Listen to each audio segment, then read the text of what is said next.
नमस्कार दोस्तों, आपका स्वागत है शिवालिक जर्नल में। मैं हूं अरविंद कुमार। दोस्तों, इस वक्त जो एक खबर आ रही है वो बेहद ही दुखद भी है। सीएपीएफ के जो जवान थे उनका कहीं न कहीं जो सपना है वो कहीं न कहीं केंद्र सरकार ने सुप्रीम कोर्ट ने चकनाचूर कर दिया है। पिछले कुछ दिनों से आपको पता ही होगा जिस तरीके से जो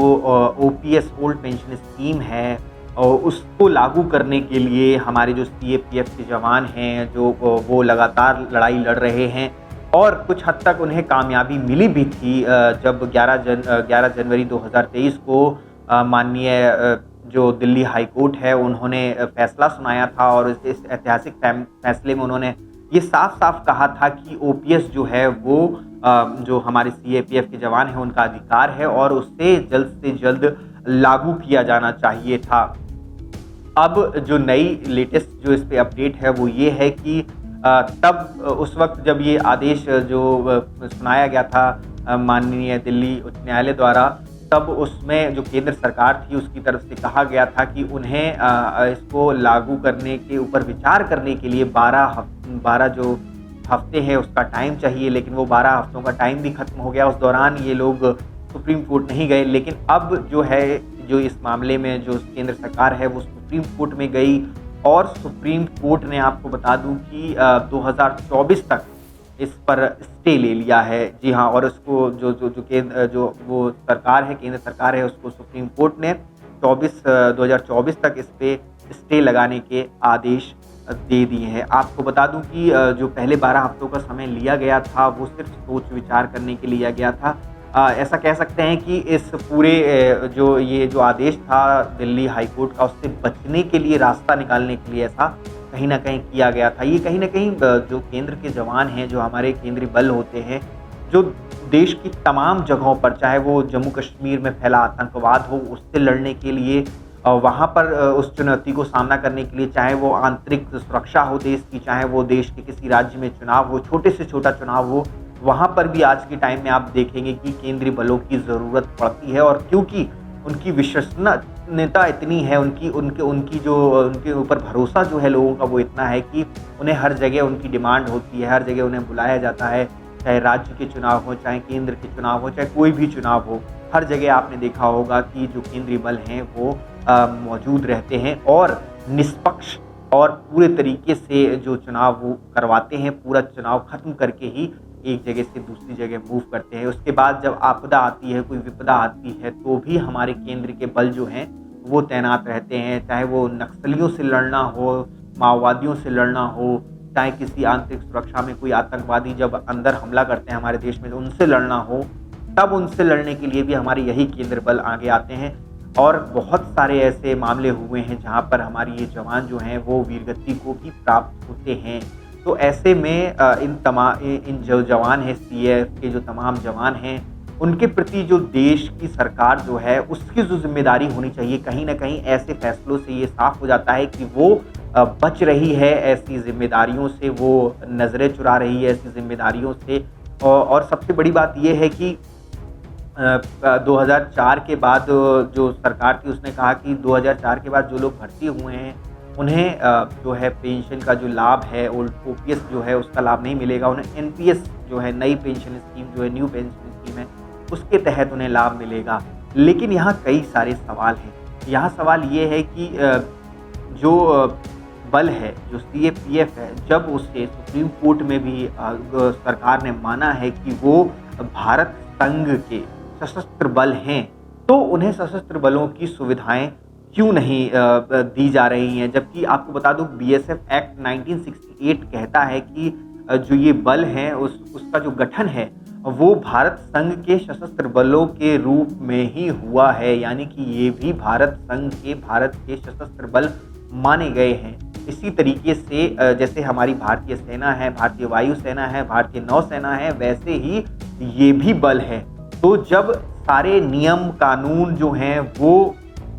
जो नियम कानून है वो जब इसमें लागू होते हैं, सीएपीएफ में फौज के जितने भी नियम कानून हैं वो जब इसमें लागू होते हैं, तो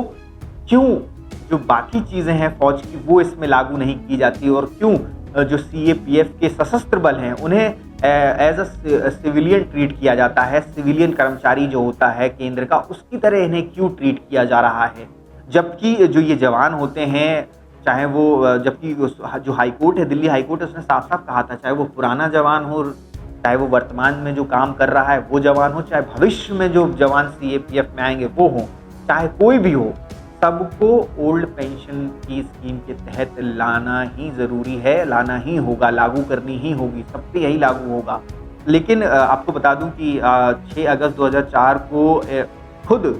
केंद्रीय जो गृह मंत्रालय है उसने ये घोषित किया था कि जो प्रशासनिक नियंत्रण के तहत सीएपीएफ जो है वो संघ के सशस्त्र बल हैं, ऐसा माना गया है। फिर भी लगातार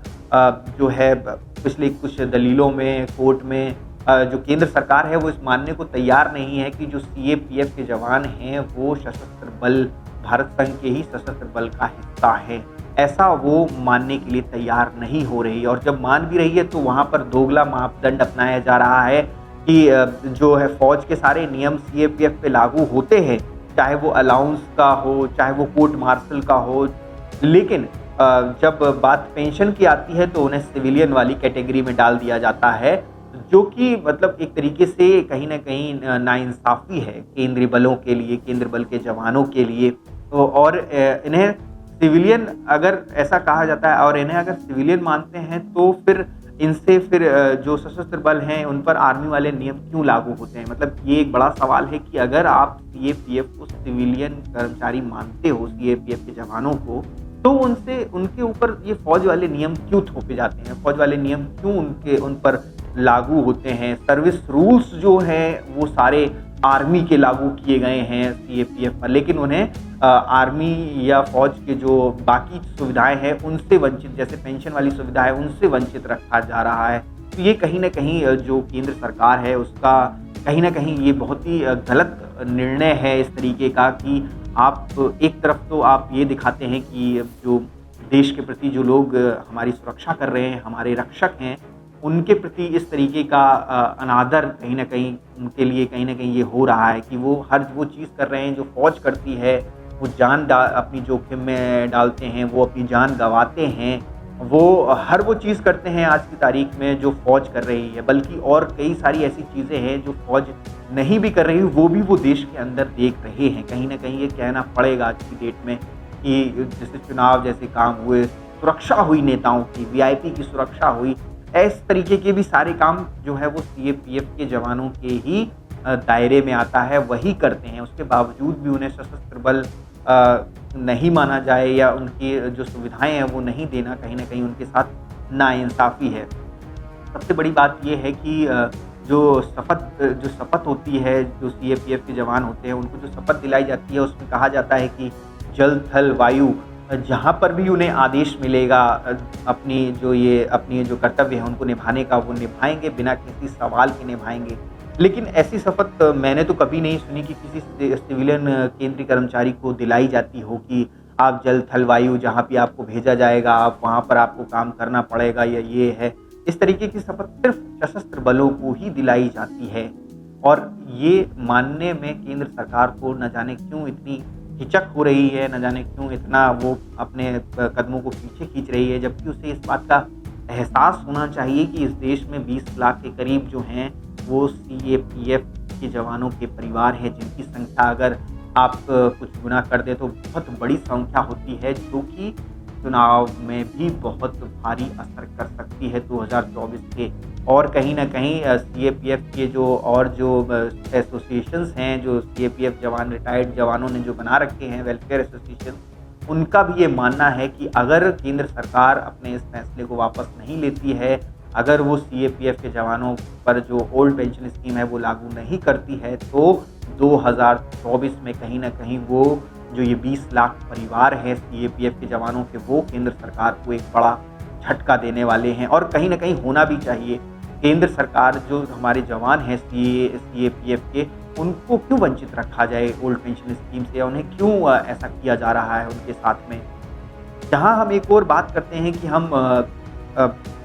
बहुत बड़ी इकोनॉमी बनते जा रहे हैं, विश्व में 5 नंबर पर आ गए हैं, 5 ट्रिलियन की इकोनॉमी बनने जा रहे हैं, हमारे पास इतना सारा ये पैसा है, तो हम उन पर अपने ही रक्षक जो हैं हमारे, उन पर ये पैसे क्यों नहीं खर्च कर सकते या उन्हें ये सुविधाएं क्यों नहीं दे सकते? ये एक बड़ा सवाल है। हम देशभक्ति की बात करते हैं, हम राष्ट्रवाद की बात करते हैं, लेकिन ये सारी चीज़ें किसके दम पर हैं, पहले ये भी हमें सोचना होगा। ये सारी जो चीज़ें हम बोलते हैं या करते हैं, इस देश में लोकतंत्र जिस स्तंभ पर असल मायने में खड़ा है, वो कहीं ना कहीं सीएपीएफ के जवान हैं, जो लॉ एंड ऑर्डर भी मेंटेन करते हैं इस देश का। कहीं ना कहीं जब भी किसी राज्य में हालात ख़राब होते हैं या कुछ होता है, तो वहाँ पर जो राज्य सरकारें हैं वो हाथ खड़ा कर लेती हैं, तब कहीं ना कहीं सीएपीएफ के जवान वहाँ जाते हैं और लॉ एंड ऑर्डर को मेंटेन करवाते हैं। वो उनका तरीका है कि वो कैसे करवाते हैं, और कहीं ना कहीं जो जनता है वो भी सीएपीएफ के जो जवान हैं उन पर भरोसा करती है, इसीलिए वो इन सब चीज़ों को करने में कामयाब भी होते हैं। लेकिन उनके साथ ही ऐसा हो रहा है, तो कहीं ना कहीं ये बहुत ही दुखद है। जो सरकार ने ये नया जो आदेश जो लिया है सुप्रीम कोर्ट से, वो भी कहीं ना कहीं गलत है। तो 2024 तक उससे स्टे दे दिया गया है, यानी कि अभी 1 साल और लगभग जो जवान हैं उन्हें इंतज़ार करना होगा अपने हक के लिए, अपनी लड़ाई के लिए। उसके बाद भी देखिए क्या होता है, क्योंकि ये एक चुनावी मुद्दा भी इस बार होने जा रहा है। तो कहीं ना कहीं केंद्र सरकार जो है, भाजपा की जो सरकार है, उसे इस पर विचार करना ही होगा, क्योंकि ये 2-4 लोगों की सवाल नहीं है, ये करीब 20 लाख परिवारों का सवाल है कि उनका भविष्य जो है वो इस फैसले पर टिका हुआ है। क्योंकि अगर 2004 में जो लोग भर्ती हुए थे वो अब 2024 में रिटायर्ड होने लगेंगे, और उसके बाद जब उन्हें पता चलेगा कि 40 साल उन्होंने 20 साल उन्होंने अपनी नौकरी को दिए, अपनी सेवा दी, इस देश को सेवा की और जोखिम उठाए, अपनी जान खतरे में डाली, और उसके बाद उन्हें मजाकिया तौर पर एक ऐसी राशि दी जाएगी जिससे वो सही से गुजर बसर कर पाएंगे अपनी, ना ही उनका गुजारा इससे हो पाएगा। उनके परिवार के भरण पोषण के लिए फिर से उन्हें जिद्दोजहद करनी होगी आगे की ज़िंदगी में। तो कहीं ना कहीं ये शर्मनाक है, बेहद शर्मनाक है मैं तो कहूँगा। और केंद्र सरकार को अपने फैसले पर विचार करना चाहिए दोबारा से, चाहे वो गृह मंत्रालय हो उसको भी विचार करना चाहिए दोबारा से, चाहे वो देश के प्रधानमंत्री हों हमारे नरेंद्र मोदी जी, उनको भी इस चीज़ पर विचार करना ही होगा। क्योंकि ये सवाल भारत के जो हमारे जवान हैं, वीर जवान हैं, उनका है। आपका इस पूरी जो ये खबर है उस पर क्या कहना है, हमें कमेंट सेक्शन में ज़रूर बताइए। जय हिंद, जय भारत। बी विद्या की एक छोटी सी पहल अपने देश के सभी वीर सैनिकों और उनके परिवारों के लिए। आज ही डाउनलोड करें बी विद्या ऐप। अगर आप ये वीडियो YouTube पर देख रहे हैं तो हमारे चैनल को सब्सक्राइब कर बेल आइकन दबाना ना भूलें। अगर आप हमारी वीडियो को Facebook पर देख रहे हैं तो हमारे पेज को फॉलो और लाइक करना ना भूलें।